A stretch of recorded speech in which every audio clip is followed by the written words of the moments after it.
Magandang umaga po, muli ang inyong lingkod, si Chef Roy. Kumusta po kayo? Isang umagang maulan. Shout out po sa inyong lahat. Pagpapalain po kayo ng Diyos.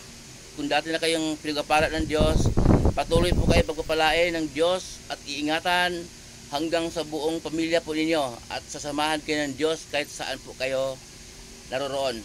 Shout out po sa inyong lahat. Shout out po kay JM Francisco. Shout out po kay Mambo Robles, kung tawagin namin kuyang. Si Rosalinda Tan. Ay, lagi pong inaabangan yung video ko. May babasahin po ako sa umagang ito. Pakinggan po ninyo. Napakaganda po nito. Sa Old Testament po, Unang Hari 17. Umpisahan ko po sa 1. Pakinggan po ninyo. Napakaganda po nito. Si Elias ay isang propetang taga-Tisbe sa Gilead. Sinabi niya kay Ahab, "Saksi ko ang Diyos, ang buhay na Diyos ng Israel na aking pinaglilingkuran. Hindi uulan ni hindi magkakahamog sa mga darating na taon hanggat hindi ko ipapanalangin." Wow! Ang lakas pala ni Elias kay Lord. Lagi ko pong sasabi po na noong panahon po ng mga propeta, ang mga propeta po, yun ang kinakausap ng Diyos. Kung anong nais ng Diyos na sasabihin ng mga propeta sa mga taong bayan, kung galit ba ang Diyos o yun ba ikagagalak ng Diyos. Kaya po, propeta siya, sinabi niya, pero ang sinabihan po niya pala, hari pala ng Israel yon, si Haring Ahab. Kaya nagalit po sa kanya si Haring Ahab. Nagalit po. Pero yung salita po ni Elias, galing naman kay Lord, galing naman sa Diyos. Gaya po ngayon pag minsan nagbabasa ako ng verse, hindi nila inisip na galing sa Biblia yung binabasa ko. Ang inisip ng mga iba, may tuyo talaga yung Chef Roy kung ano ang pinagsasabi. Pero tingnan po natin na Bible po ang binabasa ko, ganun din naman noong panahon ni Elias, galing sa Diyos yung kanyang sinasabi. Kaya sa galit po ni Haring Ahab kay Elias, pinlano siya na ipapatay. So, kaya nung pinlano po siyang ipapatay, ganito po ang sinabi ng Diyos kay Elias. Pakinggan mo natin ang karugtong sa 2:17. Ito po. Pagkatapos, sinabi ng Diyos kay Elias, "Umalis ka rito at magtago ka sa batis ng Karit sa silangan ng Jordan. Maiinom mo ang tubig sa batis at may inuutusan akong mga uwak na maghahatid sa iyo ng pagkain." Sinunod nga ni Elias ang sabi ng Diyos. Lumakad siya at nanirahan sa may batis ng Karit sa silangan ng Jordan. Umaga't hapon, may mga uwak na nagdadala sa kanya ng pagkain at sa batis naman siya umiinom. Ngunit dumating ang panahon na natuyo na rin ang batis. Po, iniingatan si Elias ng Diyos. Pinapatago doon sa may batis ng Karit sa bahagi ng silangan ng Jordan. Pero mga uwak ang inutusan ng Diyos na magdadala ng pagkain kay Elias. Okay. Ay natuyo po yung batis kasi parusa ng Diyos po yung walang ulan, hindi nagpapadala ng ulan sa Israel ng panahon yun, kasi ang Israel sumasamba sila sa Diyos-Diyosan, sumasamba sila sa rebulto. Biblical po yung salita na yun na ang Diyos ang nagpapaulan. Pero sa panahon po natin, pag umulan po may kasamang baha na nagkakatumbay mga pananim, minsan may kasamang bagyo pa. Kaya galit po ng Diyos yun sa hindi natin pagsunod sa kanyang tuntunin at hindi natin pagsunod sa kanyang kalooban. Ano ba ang kalooban ng Diyos sa panahon natin ngayon Kristiyano? Ang kalooban ng Diyos po ay susunod tayo sa turo ng ating Panginoong Hesus. Ang turo ng ating Panginoong Hesus, yun ang ipamumuhay natin araw-araw. Ituloy ko lang po nung matuyo ng batis.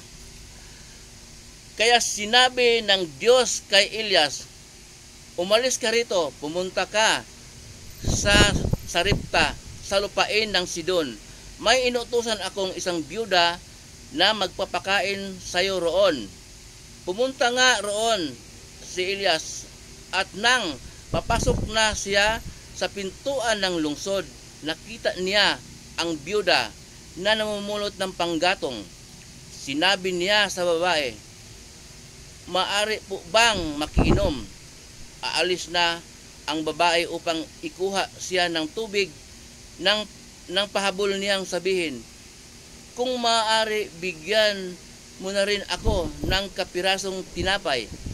Sumagot ang babae, "Saksi ko ang Diyos, ang inyong buhay na Diyos, na wala na kaming tinapay. Mayroon pa kaming kaunting harina at ilang patak na langis. Namumulot nga ako ng panggatong upang lutuin yon, at makakain man lamang kami ng anak ko bago kami mamatay."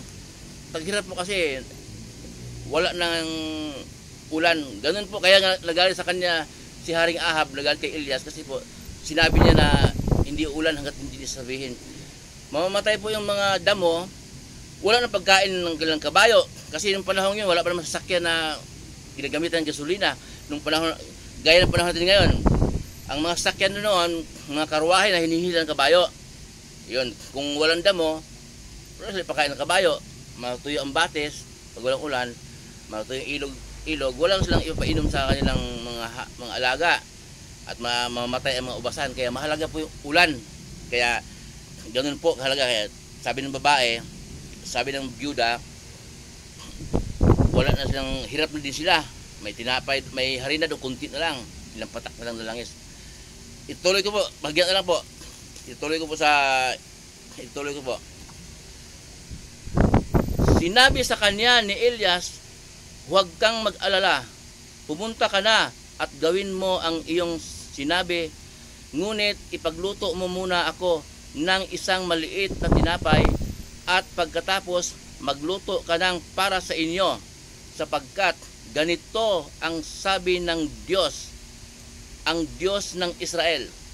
Hindi ninyo mauubos ang harina sa lalagyan, at hindi na rin matutuyo ang langis sa tapayan, hanggat hindi sumapit ang takdang araw na papatakin ng Diyos ang ulan."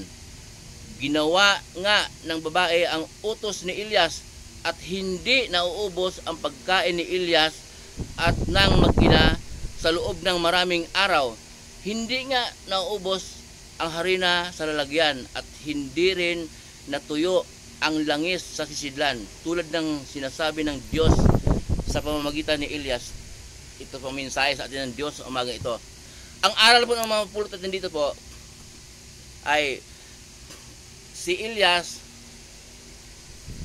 hirang ng Diyos bilang propeta at naglilingkod din sa Diyos. Okay? Tinago siya ng Diyos doon sa batis ng karit. Diyan ka muna, at ang tubig niyan may inom mo. At mayroon akong uwak na uutusan, magdadala siya ng pagkain umaga at hapon. Uwak po na, ibon yon, ibon na kulay itim. Ang sabi pa nga sa mga probinsya, yung ibon na yung uwak na yan, bad daw yun. Alaga daw ng mga aswang, alaga ng mga mangkukulam. Pero hindi ko alam po yun, hindi na mahalaga kung totoo ba o hindi. Pero sa mga iksip mong kwento, bakit po hindi pinili ng Diyos ang tao ang magdala ng pagkain kay Elias habang nagtago siya?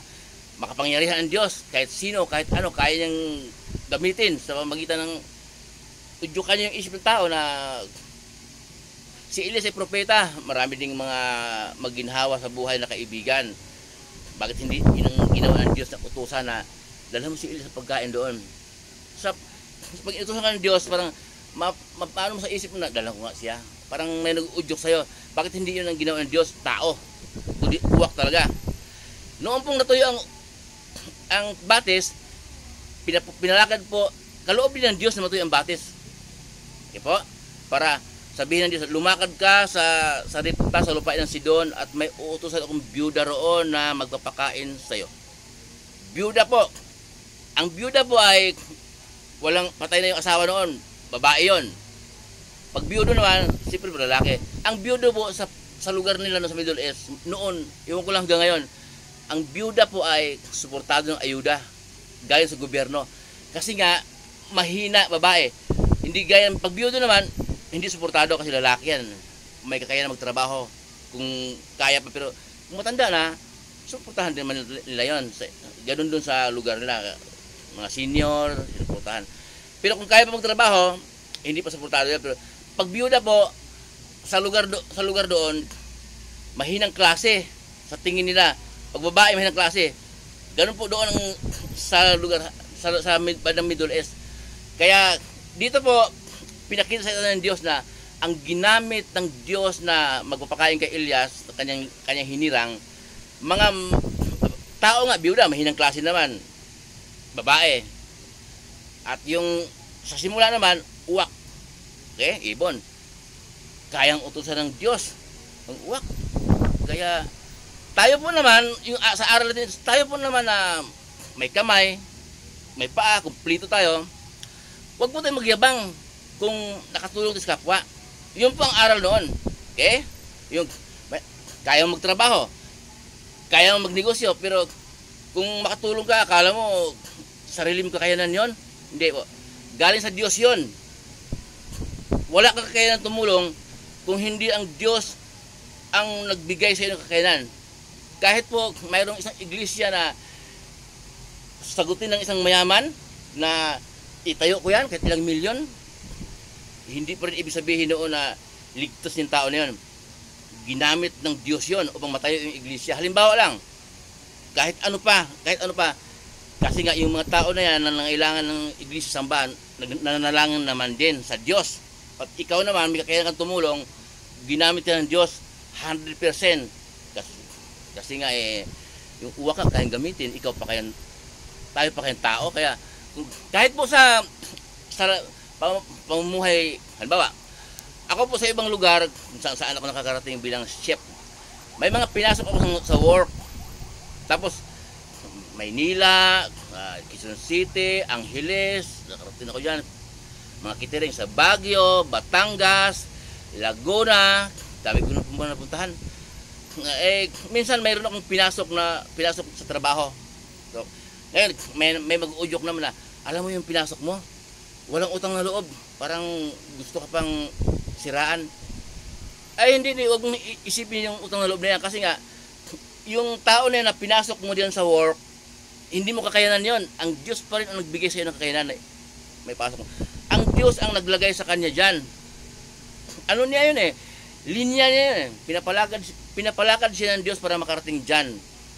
Pero ikaw ang ginamit ng Diyos, kaya huwag mo rin isumbat kung mayroon kang pinasok sa work na sabihin mo na, uy, pinasok kita, dati hirap ka ngayon, pinasok sa work, wala bang ano dyan, Pasko ngayon, wala bang, alam mo na, hindi po, ginamit ka rin ng Diyos lahat ng tulong na nakayanan mo sa kapwa, ginamit ka rin ng Diyos.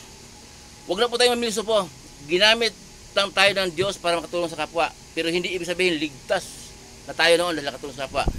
Ulitin ko po uwak, ibon yun, wala namang kamay yun di naman pwedeng magtinda ng tuna yun o magtinda ng gulay.